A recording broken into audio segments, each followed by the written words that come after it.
जय हिंद दोस्तों, स्वागत है आपका आपके अपने परिवार में। कैसे हैं आप लोग, बताइए। राधे राधे भाई, राधे राधे सभी को। कैसे हैं आप लोग? बढ़िया भाई, मजे में हो?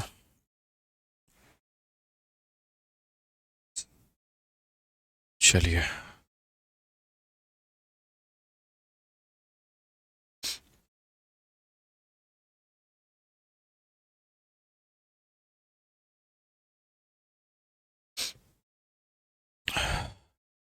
ऑडियो वीडियो क्लियर, एक बार बता दो भाई। ऑडियो वीडियो क्लियर है, सब बढ़िया है, बताइए। चलिए, बहुत बढ़िया भाई। ऑडियो वीडियो क्लियर है तो सब बहुत बढ़िया बात है। ठीक है।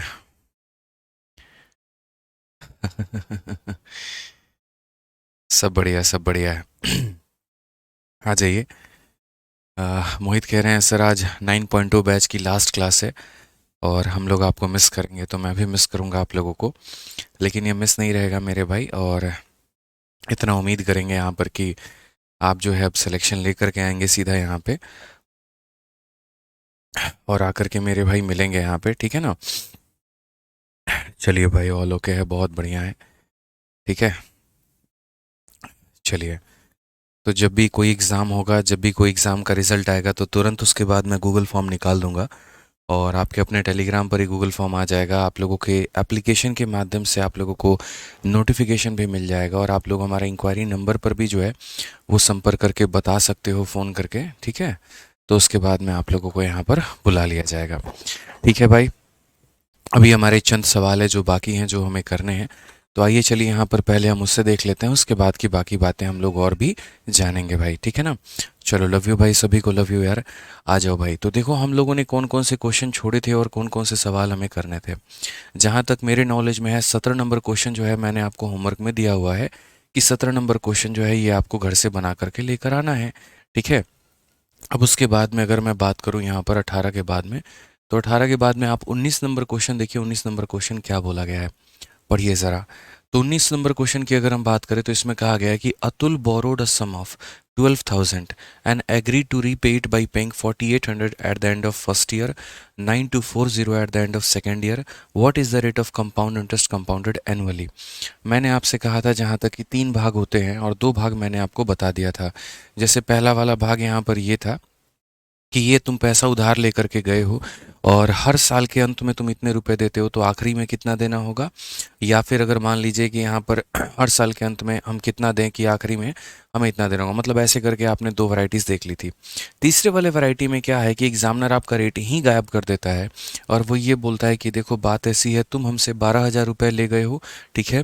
पहले साल के अंत में तुमने 4,800 रुपये दिया है, और दूसरे साल के अंत में 9,240 रुपये दिया है। तुम हमें यहाँ पर रेट जो है वो रेट बता दो। अब दोस्तों, इस वाले सवाल को पर्टिकुलर तरीके से अगर हम बनाएं, तो इसमें हम बाई ऑप्शन ही जा सकते हैं, इसमें और हमारे पास में कोई चारा नहीं है। अगर कोई बेसिक से जाएगा तो वो जीवन खराब करेगा अपना, और कुछ नहीं करेगा। तो अगर जैसे मानो हम रेट को लेकर के देखें, 9 4 13 हज़ार 14,000 है, ठीक है। और उसका 20% कितना हो जाएगा, तो मेरे भाई यहाँ पर देखिए, रेट का भी अंदाज़ा कैसे लगेगा। तो रेट का अंदाज़ा कि कौन सा ऑप्शन आपको उठाना चाहिए और कौन सा ऑप्शन नहीं। तो यहाँ पर अगर आप देखोगे, तो चलो सबसे पहले हम 10% को पिकअप कर लेते हैं, और 10% पर हम चेक करके देखते हैं कि क्या हमारा काम होगा, क्या हमारा मतलब सही रहेगा, नहीं रहेगा। तो अगर हम ऑप्शन नंबर ए को उठाते हैं, और ऑप्शन नंबर ए को उठा करके देखते हैं, तो हम बोलेंगे यार मैंने 12,000 रुपये उठाया हुआ है, और अगर मैं ये 12,000 रुपये आज ना दे करके मैं इस पैसे को बाद में दूं, ठीक है ना। तो 10% की फ्रैक्शन वैल्यू 1/10 होती है। तो मुझे इस पैसे को अगर आज के आज देता तो 10 रुपये देने पड़ते, चूंकि मैं बाद में दूंगा तो मुझे 11 रुपये देने पड़ेंगे। तो 11 रुपये देने पड़ेंगे, तो ये पैसा मेरा कितना हो जाएगा, 13200, 13,200 रुपये हो जाएगा, ठीक है। सिंपल सी बात है भाई, जो पैसा मैं आपसे यहाँ पर उधारी में ले करके आ रहा हूँ, अगर उस पैसे को मैं तब के तब ना दे करके बाद में दूंगा, 1 साल के बाद में, तो मुझे 13,200 रुपये देना पड़ेगा। उसमें से मेरे पास में खेती के माध्यम से इनकम आ गया 4,800 रुपये, तो मैंने आपको 4,800 रुपये दे दिया। अब अगर मैंने आपको 4,800 रुपये दे दिया, तो यहाँ पर आप क्या बोलोगे, बोलोगे गुरुजी आपके बचे 8400 रुपये। कितने बच गए, तो 8400 रुपये बच गए, ठीक है। अब अगर मैं ये 8400 रुपये फिर यहाँ पे, इसको मैं अगले साल दूंगा तो ये अपने आप का 11/10 हो जाएगा, और ये अपने आप का 11/10 हो जाएगा, तो ये हमारा कितना हो जाएगा? तो बोलोगे सर यहाँ पर ये हो गया हमारा 4, 4 में 8 जोड़ोगे 12 का 2 और 1 9, 9240, और ये 9240 रुपये हो गए। और अब अगले साल 9240 रुपये आप दीजिए और अपना मामला पूरा का पूरा रफा दफा कीजिए, कहानी ख़त्म। यानी जो ऑप्शन हमने उठाया है वो ऑप्शन हमारा बिल्कुल सही है, जो ऑप्शन हमने पिक किया है वो ऑप्शन हमारा बिल्कुल सही है। कि 12,000 रुपये था, अगर 10% का रेट होता तो मेरे भाई 1 सालों के बाद में 13,200 बन जाता, जिसमें से कोई भी इंसान 4800 रुपये दे देता तो उसके 8400 बच जाते। अब अगर उस 8400 रुपये को वो यहाँ पर 1 सालों के बाद में देता तो 9240 बन जाते, और उतना ही अमाउंट देने के बाद में कुछ भी नहीं बचा है, इसका मतलब जो रेट उठाया वो हमने बिल्कुल सही उठाया है। अगर कुछ बच जाता तो इसका मतलब जो रेट उठाया वो क्या है? गलत रेट है। समझ गए? तो जिसमें रेट पता करना होता है उसमें हम भाई ऑप्शन से ही जाते हैं। ये आप लोग मेरे भाई अपने कॉपी में तरीके से नोट करके लिख लो कि जिन सवालों में आपको रेट का पता करना होता है वो सवाल मेरे भाई ऐसे ही बनते हैं यहाँ पे। ठीक है। आ जाओ चलो, उसके बाद में सबसे इम्पॉर्टेंट सवाल आपका कंपाउंड इंटरेस्ट का, इंस्टॉलमेंट का, और वो है क्वेश्चन नंबर 23। मेरे भाई हर कोई ये सवाल बना भी नहीं पाता है और हर कोई ये सवाल समझा भी नहीं पाता है, ये इतना इम्पॉर्टेंट है। इसलिए जब मैं इस सवाल के बारे में बात करूँगा ना तो बहुत ही तरीके से समझना, क्योंकि इसमें डिफरेंस आ जाता है। एक तरीके से ये सेम सवाल आपका बन जाता है सिंपल इंटरेस्ट में भी, और सेम सवाल बन जाता है आपका कंपाउंड इंटरेस्ट में भी। तो ये आप कैसे कैलकुलेट करके चलेंगे? सिंपल इंटरेस्ट में भी आपने डाउन पेमेंट वाली कहानी समझी होगी कि जैसे यहाँ पर a man borrowed ₹50,000 from a bank at 10% per annum, और सिंपल इंटरेस्ट में यहाँ पर कंपाउंडेड एनुअली वाला शब्द नहीं होता है। कई सारे बच्चे जो हैं वो कंफ्यूज हो जाते हैं कि ये सिंपल इंटरेस्ट के इंस्टॉलमेंट का क्वेश्चन है कि कंपाउंड का है। तो जिनमें कंपाउंडेड एनुअली लिखा आएगा तो समझ जाना वो कंपाउंड इंटरेस्ट का है, और जिनमें नहीं लिखा आएगा तो समझ जाना वो सिंपल इंटरेस्ट का है। ठीक है। तो बोला गया कि एक व्यक्ति 50,000 रुपये बैंक से 10% के आधार पर लोन पर लेता है, और वो भी कंपाउंड इंटरेस्ट पे। At the end of every year he pay 15,000 as a part of the loan and interest. How does he still owe to the bank after 3 year such instalment? हालांकि ये वाला क्वेश्चन तो simple है, ये वाला question मैं नहीं कह रहा था, ये इंपॉर्टेंट नहीं है, इसके बाद वाला इंपॉर्टेंट है। ये वाला क्वेश्चन तो मैं आपको करा ही चुका हूँ कि कोई इंसान 15,000 रुपये लेकर के जा रहा है, 10% लेकर के जा रहा है, अगर हर एक साल इतना दे, लास्ट में कितना देगा? मुझे लगता है यहाँ पर ये वाला जो क्वेश्चन है ये बना सकते हो। इंपॉर्टेंट इसके बाद वाले 2 सवाल हैं। तो जैसे मानो मैं वो व्यक्ति हूँ, अगर मैं बैंक से 50,000 रुपये लेकर के आया हूँ, ठीक है, और मेरा जो रेट है वो हमारा 10% का है, तो 10% का रेट का मतलब 1/10 होता है। ठीक है ना? तो 1 साल के बाद में ये जो पैसा है मेरे भाई यहाँ पर ये 11/10 हो जाएगा।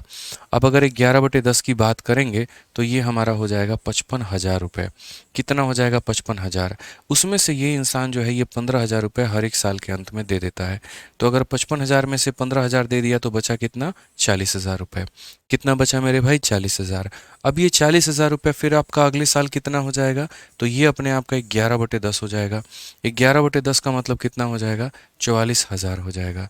कितना हो जाएगा? तो 44,000 हो जाएगा। फिर इसमें से आप फिर कितना दे दोगे? तो 15,000 मेरे भाई यहाँ पर दे दोगे, और अगर इसमें से आप 15,000 रुपये वापस से दे दोगे तो आप यहाँ पर क्या बोलोगे? तो बोलोगे सर अब मेरे पास में 29,000 बचेगा। कितना बचेगा? 29,000 बचेगा। फिर ये 29,000 को मेरे भाई अगर आप उस साल ना दे करके अगले साल देते हो, यहाँ पर 29,000 इंटू 11/10 यहाँ पर, तो आपका अगले साल ये कितना बन जाएगा? तो देखो डबल ज़ीरो का आपका डबल ज़ीरो रहेगा, 9 का 9 रहेगा, 9 2 11, और ये हमारा 31,900 हो जाएगा। इस 31,000 में से फिर अगले साल मेरे भाई 15,000 आप देते हो, क्योंकि 15,000 की 3 किश्तें आप दे रहे हैं। पहली दे चुके, दूसरी दे चुके, तीसरी दे चुके। तो अब आपके पास में कुल मिलाकर के मेरे भाई कितना बचेगा यहाँ पर? तो बोलोगे 16,900 रुपये बचेगा। काफ़ी लोग यहाँ पर 16,900 को टिक कर देंगे, देखिए। लेकिन उसके पहले आपको क्वेश्चन को पढ़ना होगा। बोला गया यहाँ पर एक व्यक्ति ने बैंक से 10% की दर से 50,000 ऋण लिया।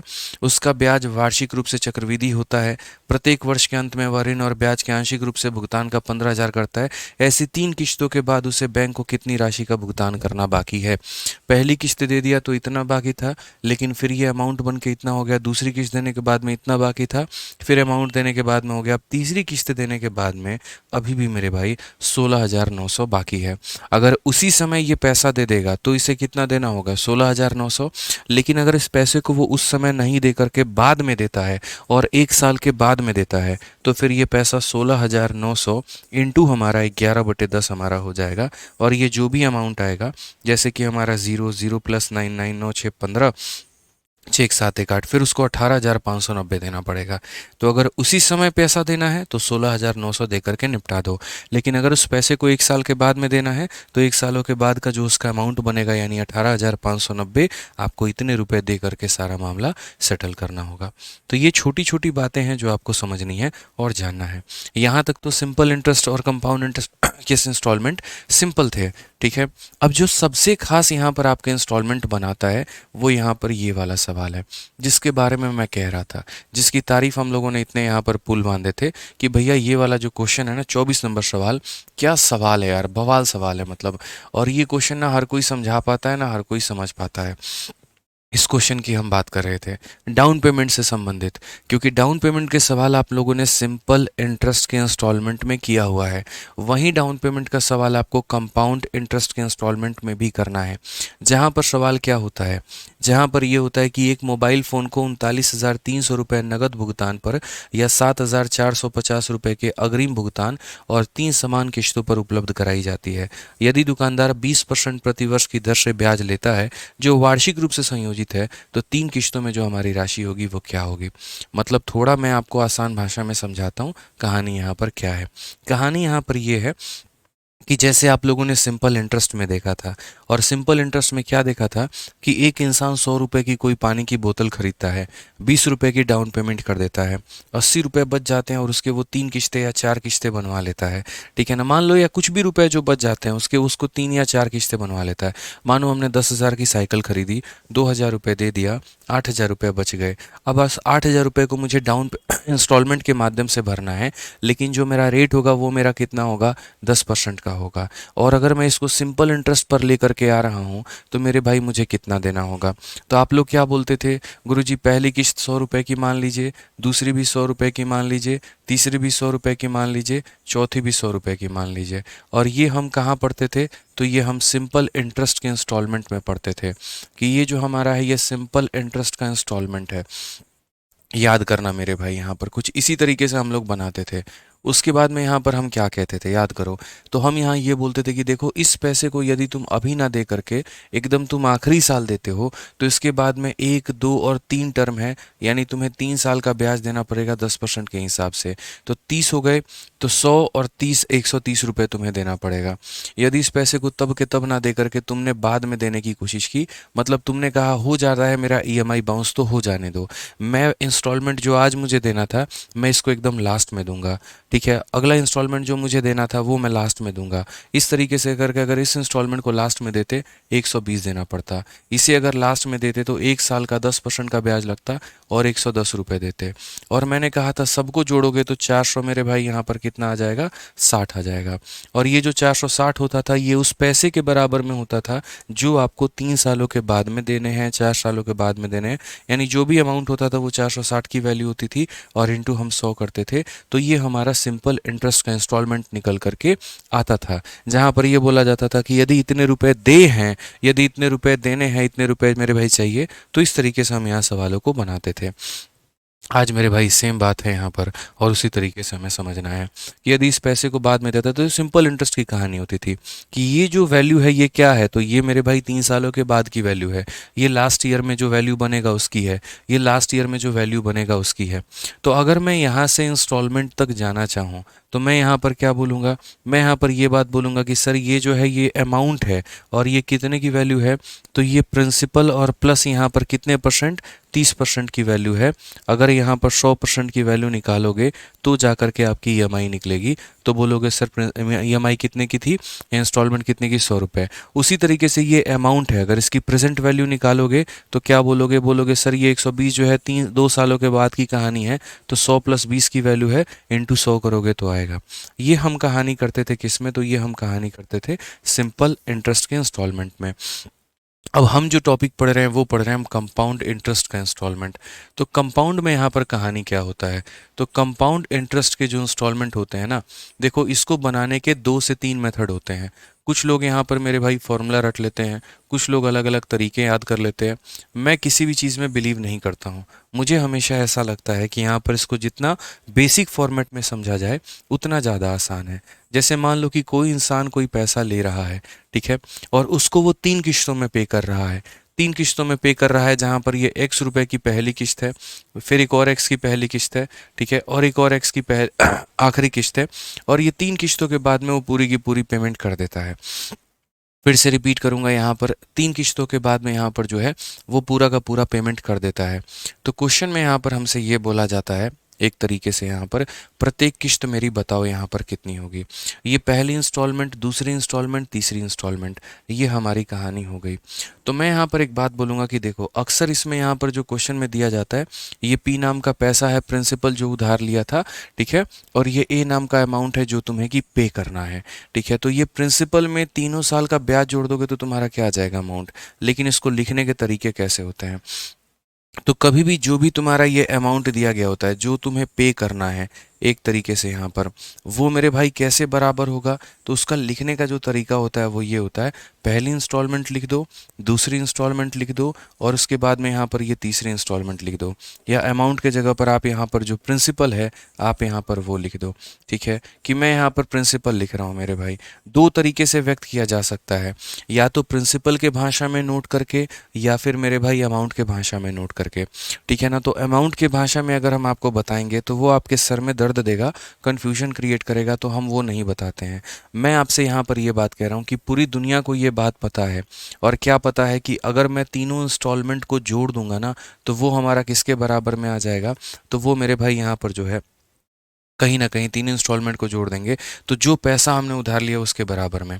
तो मैं आपसे कुछ बातें डिस्कस करना चाहता हूँ। जैसे अगर हम यहाँ पर देखें प्रिंसिपल के बारे में, तो यहाँ पर हम कैसे लिखा लेंगे, तो हम बोलेंगे सर देखिए जो पैसा मुझे देना है, जैसे आप यहाँ पर समझो कि जैसे इस व्यक्ति ने 39,300 रुपये का एक फ़ोन लिया था, जिसमें से इतने इतने रुपए की डाउन पेमेंट कर दी थी।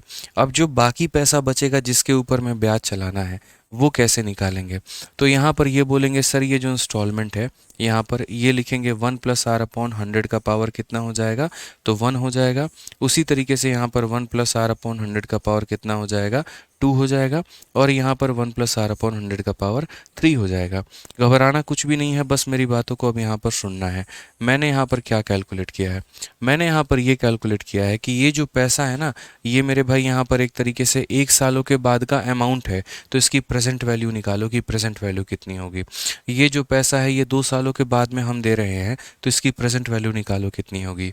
ये जो पैसा है मेरे भाई 3 सालों के बाद में हम दे रहे हैं, तो इसकी प्रेजेंट वैल्यू कितनी होगी। इसकी प्रेजेंट वैल्यू, इसकी प्रेजेंट वैल्यू, इसकी प्रेजेंट वैल्यू, तीनों की प्रेजेंट वैल्यू अगर हम जोड़ देते हैं तो वो हमारे किसके बराबर में आ जाता है, तो प्रिंसिपल के बराबर में आ जाता है। इसीलिए मैंने आपसे कहा यहाँ पर कि 2 तरह के स्टेटमेंट बनते हैं। स्टेटमेंट नंबर 1 जो बनता है मेरे भाई वो ये बनता है अमाउंट के टर्म में, और स्टेटमेंट नंबर 2 जो बनता है वो प्रिंसिपल के टर्म में, ठीक है। अमाउंट बराबर एक फॉर्मूला बनता है वो अलग है, और प्रिंसिपल बराबर जो बनता है वो अलग है। तो हमें अमाउंट वाले लफड़े में नहीं पड़ना है, हमें सीधा सीधा देखना है कि अगर हमें एक ईएमआई चाहिए यहाँ पर, तो हम बोलेंगे जो पैसा हमने उधारी में दिया है, जो पैसा मतलब जिसका बाकी है मुझे एक तरीके से पेमेंट करना, वो मेरे भाई इस तरीके से हम कैलकुलेट करना शुरू करेंगे। अब इसमें मैं आपको समझाता हूँ, ये पहली इंस्टॉलमेंट है, ये दूसरी इंस्टॉलमेंट है, और ये तीसरी इंस्टॉलमेंट है। बोलोगे गुरुजी क्या किया है, तो मैं आपको ऐसे बताता हूँ। देखो आप ऐसे मान करके चलो कि ये जो इंस्टॉलमेंट आपने दिया है, ये मेरे भाई आप देखो रिवर्स थोड़ा सा समझ लेते हैं। आप मेरे भाई अपने नज़रिए से ना दे करके दुकानदार के नज़रिए से देखो। मान लो मैं वो व्यक्ति था जो आपसे उधारी पर लेकर आया, और आप वो व्यक्ति हो जिसने मुझे उधार दिया है। तो मैं ऐसे बोलता हूँ कि जिस पैसे को मैंने आपको दिया, जैसे मानो जो इंस्टॉलमेंट मैं आज से 1 सालों के बाद में दूंगा, ठीक है, उसके ऊपर में कितने का ब्याज लगेगा, तो 1 साल का ब्याज लगेगा। जो पैसा मैं 2 सालों के बाद में दूंगा उसके ऊपर में कितने का ब्याज लगेगा, 2 सालों का लगेगा। और जो पैसे को मैं 3 सालों के बाद में दूंगा तो कितने का ब्याज लगेगा, 3 साल का ब्याज लगेगा।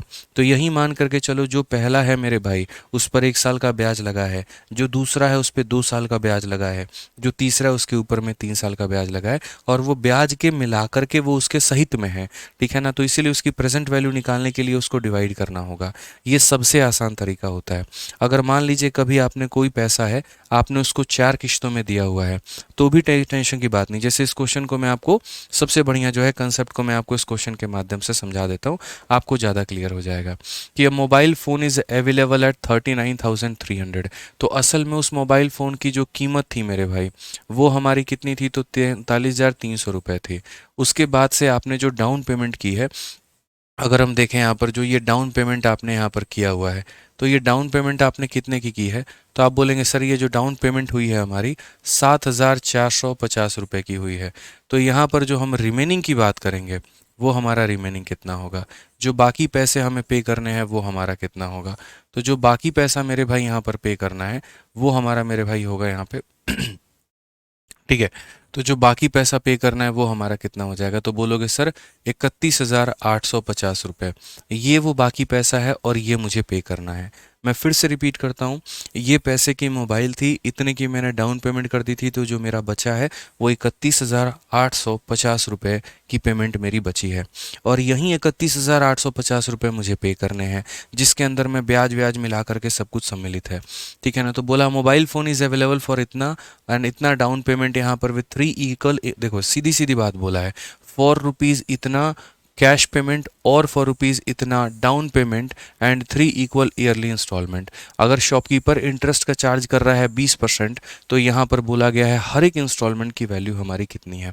तो मैं आपसे सिंपल एक बात बोलूँगा कि जो भी पैसा बच जाएगा ब्याज उसके ऊपर में लगेगा। जैसे मानो मैंने 100 रुपये की मोबाइल ली और 20 रुपये मैंने तत्काल प्रभाव में पेमेंट कर दिया, तो बचा कितना, 80 रुपये। तो दुकानदार जो मेरे ऊपर में ब्याज लगाएगा वो किसके ऊपर में लगाएगा, 80 रुपये के ऊपर में लगाएगा, ठीक है ना। लेकिन वो 80 रुपये में भी ऐसा नहीं कर सकता कि एकदम 3 साल का ब्याज निकाल दे। क्यों करेगा भाई ऐसा, भाई कुछ इंस्टॉलमेंट में पहले साल के अंत में दे रहा हूँ तो उस पर सिर्फ 1 साल का ब्याज लगेगा, कुछ इंस्टॉलमेंट में 2 सालों के बाद में दे रहा हूँ तो उस पर 2 साल का ब्याज लगेगा, और कुछ इंस्टॉलमेंट में 3 साल या तीसरे साल के अंत में दे रहा हूँ तो उस पर 3 साल का ब्याज लगेगा। तो वही वाली बात है, ये जो मेरा एक तरीके से पूरा का पूरा पेमेंट होगा ना, ये बराबर होगा कैसे, तो बोलोगे पहला इंस्टॉलमेंट जो कि मैं 1 सालों के बाद में दे रहा हूँ तो उसकी प्रेजेंट वैल्यू कितनी होगी, तो 1+r/100। ये r की वैल्यू है हमारी 20, तो 1+r/100 का पावर 1।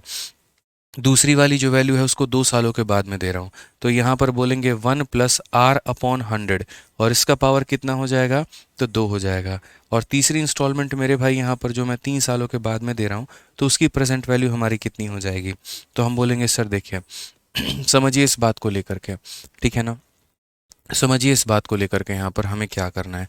तो हम यहाँ बोलेंगे सर तीसरी इंस्टॉलमेंट जो है यहाँ पे वो हमारी हो जाएगी 1+r/100 का मेरे भाई कितना हो जाएगा, पावर 3 हो जाएगा। ये छोटी सी बात को देखना है। अगर किसी बच्चे को मानो कि बहुत ज़्यादा चीज़ों के बारे में क्लैरिटी नहीं हो रही है, अंडरस्टैंडिंग नहीं हो रही है, आप सिंपल सिंपल इतना बात याद रख सकते हैं कि जो रिमेनिंग अमाउंट है उसके साथ में यही करना है, ठीक है। मान लो प्रिंसिपल तुमने ऊपर लिख दिया, नीचे 1+r/100 का पावर t, 1+r/100 का पावर t, 1+r/100 का पावर t। इंस्टॉलमेंट 3 है तो पहले के लिए पे 1, दूसरे के लिए 2, तीसरे के लिए 3, 4 होता, तो फिर x/1+20/100 का पावर 4 आ जाता। मुझे नहीं लगता कि इतना करने में किसी को कोई भी कष्ट होने वाला है। मैं फॉर्मूला लिखाऊंगा ना वो कभी नहीं समझ पाओगे, और कन्फ्यूजन जो रहेगा वो अलग से रहेगा। तो अगर मैं यहाँ देखूंगा तो बोलोगे 31,850 है गुरुजी, ये बराबर हो जाएगा कितने के, तो x 5 × 1 5 + 1 6/5 हो जाएगा, ठीक है भाई। उसके बाद में यहाँ पर क्या हो जाएगा, x। सेम तरीके से यहाँ पर देखोगे तो ये 1/5 हमारा हो जाएगा, 5 × 1 5 + 1 6/5 का स्क्वायर हो जाएगा मेरे भाई यहाँ पे, ठीक है। उसके बाद में अगर हम अगला देखेंगे तो क्या बोलेंगे, x। नेक्स्ट हम देखेंगे यहाँ पर तो कितना हो जाएगा, तो बोलेंगे 6/5 का मेरे भाई यहाँ पर क्यूब हो जाएगा। ये सारी बातें आप समझ गए तरीके से। आपको सिंपल सिंपल इतना ही करना है कि ये 1 साल के बाद देना, 2 साल के बाद में, 3 साल के बाद में। अब अगर हम देखें पहला क्वेश्चन, इसीलिए एक एक लाइन में डिटेल में समझा रहा हूँ आपको, तो ये आपका इतना हो चुका है। ठीक है, अगर आप देखोगे दोस्त ना तो x कॉमन ले लोगे, x कॉमन ले लोगे, और बट्टे के नीचे कभी भी बट्टा नहीं रहता है तो ये 5 ऊपर चला जाएगा, तो यहाँ पर हो जाएगा 5/6। इसमें मेरे भाई 5 का स्क्वायर ऊपर चला जाएगा, तो बोलोगे सर ये ऊपर हो जाएगा 25 और नीचे हो जाएगा 36। इसमें जो है यहाँ पर 5 का क्यूब ऊपर चला जाएगा, तो 5 का क्यूब 125 और नीचे में कितना हो जाएगा 216। बस एक लाइन और है, उसके बाद में काम खत्म। ठीक है, अब अगला जो लाइन आपका बनेगा वो यहाँ पर क्या बनेगा वो भी देख लो। छोटी छोटी बातें, कोई बहुत बड़ी बात यहाँ पर नहीं है मेरे भाई, यहाँ पे समझना। अब जो अगला लाइन लिखोगे वो बोलोगे सर 31,800 जो 50 है बराबर होगा x। यहाँ पर क्या करिए, सब कैल्शियम ले लीजिए, और सब कैल्शियम लेंगे तो कितना आएगा 216 आ जाएगा। सब कैल्शियम लेंगे तो कितना आ जाएगा 216। इसका 36 गुना है तो ऊपर वाले का 36 गुना 180 होगा। उसके बाद में इसका 6 गुना है तो इसका 6 गुना 150 हो जाएगा, और इसका 1 गुना है तो 125 का 1 गुना 125 हो जाएगा। ये लिख दिया आपने सारी बातें। अब उसके बाद में जो लास्ट लाइन है वो आपका कुछ ऐसे बनेगा कि 31,850 बराबर हो जाएगा x इंटू, और ये कितना हो जाएगा मेरे भाई 18×5 = 330, 430, 455। तो बोलोगे 455, और बट्टे में कितना हो जाएगा 216 मेरे भाई। 455 से आप इसको अगर काटते हैं तो ये आपका कितनी बार में कटेगा, तो आप यहाँ बोलेंगे 7 बार में। 7×5 = 35, और 7×5 = 3 38, 7×4 = 28, 7 बार में कटेगा। और अगर आप इसे 7 से मल्टीप्लाई करेंगे यहाँ पर, ठीक है ना, कुल मिला के 70 बार में मतलब, तो 7×6 = 42, और 7×1 = 7, 4 = 11, 7×2 = 14, और मेरे भाई एक हमारा हो जाएगा 15। तो 15,120 करके ये हमारी वैल्यू आएगी। ठीक है, इंस्टॉलमेंट निकालने का एक फॉर्मूला भी होता है, लेकिन वो फॉर्मूला नहीं सीखना, मैं बार बार रिपीट कर रहा हूँ। 2 सेकंड फालतू लग जाएगा, 10 सेकंड फालतू लग जाएगा, लेकिन जो समझने वाली बात होगी वो यहाँ पर यही होगी। तो इस टाइप का ये पहला क्वेश्चन था, इसीलिए पूरी बातें डिटेल में बताई कि ये इतने का सामान था, इतने की डाउन पेमेंट थी, इतने रुपए बचे थे, जो बचे थे वो बराबर x/1 + r/100 का पावर इतना। ऐसे ही मेरे भाई स्क्वायर, ऐसे ही यहाँ पर क्यूब, तरीके से सारी बातें आपने जानी और आपका आंसर आ गया। अब यहाँ पर अगर मैं बात करता हूँ मेरे भाई, ठीक है, सर ये क्वेश्चन तो पहले जो मेथड बनाया उससे भी बन जाता है, ऐसा नहीं है कि उससे नहीं बनेगा, बहुत मुश्किल होगी आपको यहाँ पे। ठीक है ना, तो आ जाइए यहाँ पर। अब बात करते हैं दोस्त यहाँ पर कि हमारी जो चीज़ें हैं और क्या क्या है। अब इसको अगर हम तीसरे तरीके से करें, मतलब दूसरा क्वेश्चन से मैं सही एक और, ठीक है, कि अगर हम उसे करें तो हमारा आंसर क्या होगा देख लीजिए। ठीक है, तो क्वेश्चन में हमसे यहाँ पर क्या कहा गया ये पढ़ लीजिए। कहा गया एक म्यूजिक प्लेयर 4510 रुपये नगद या फिर 11 मतलब 1200 रुपये अग्रिम भुगतान के साथ जो है, ठीक है,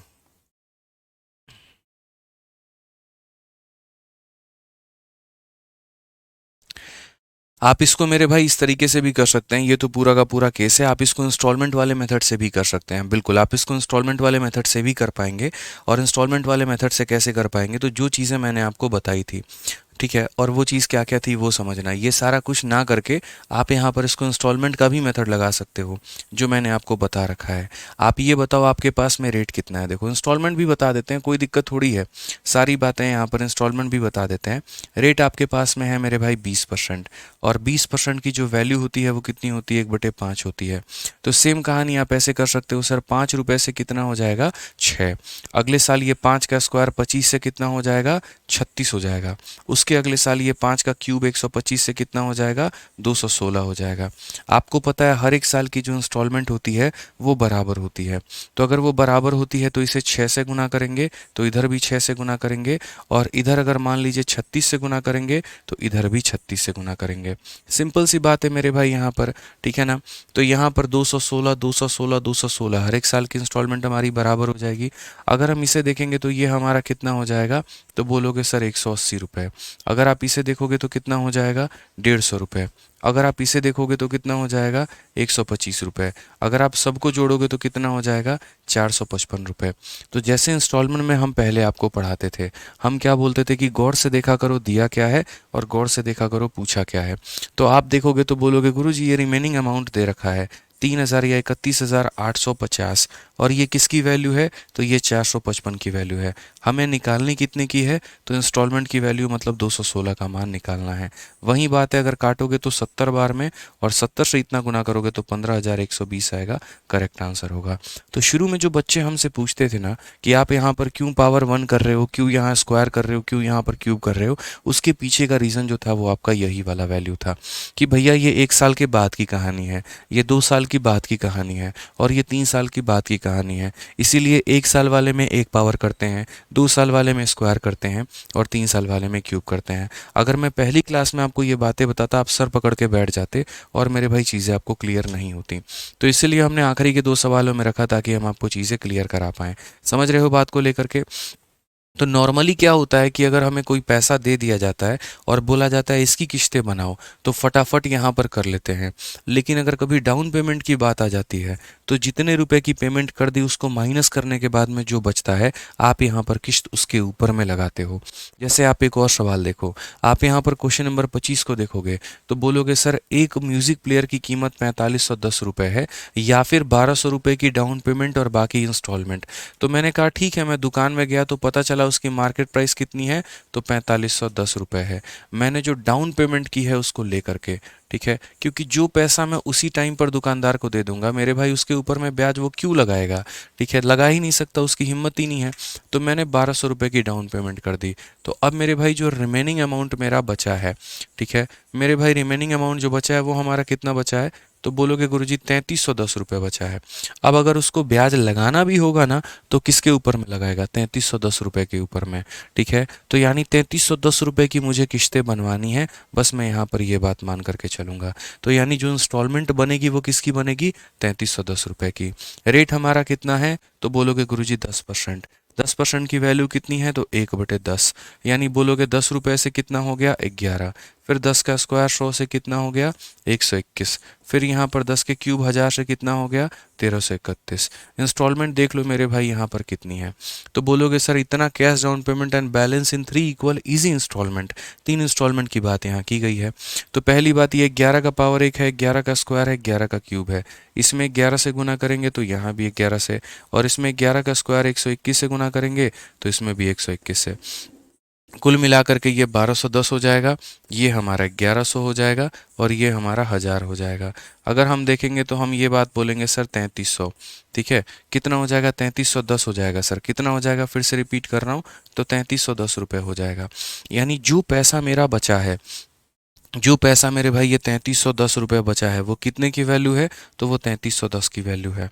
और मुझसे बोला गया है एक इंस्टॉलमेंट की वैल्यू यानी 1331 का मान। तो काटेंगे तो क्या होगा, ऑप्शन नंबर सी होगा।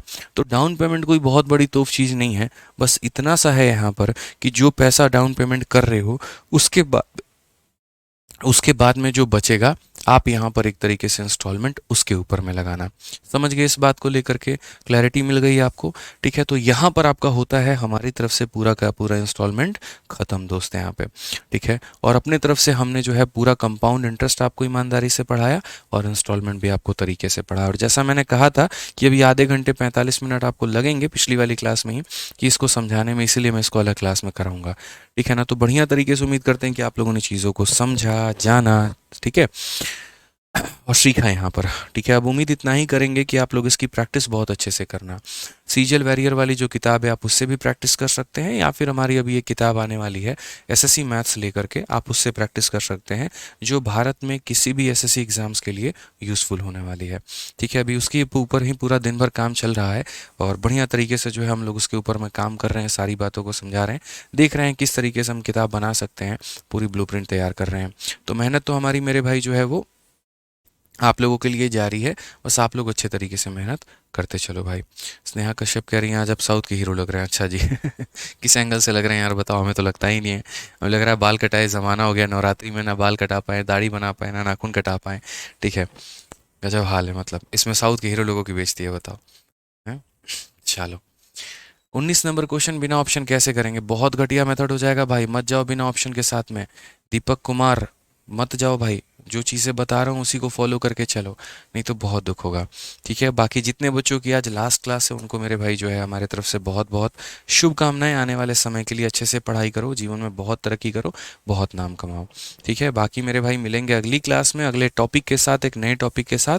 तब तक ध्यान रखिएगा आप लोग। ठीक है, खुश रहिए, मस्त रहिए, love you all, take care, bye bye, thank you.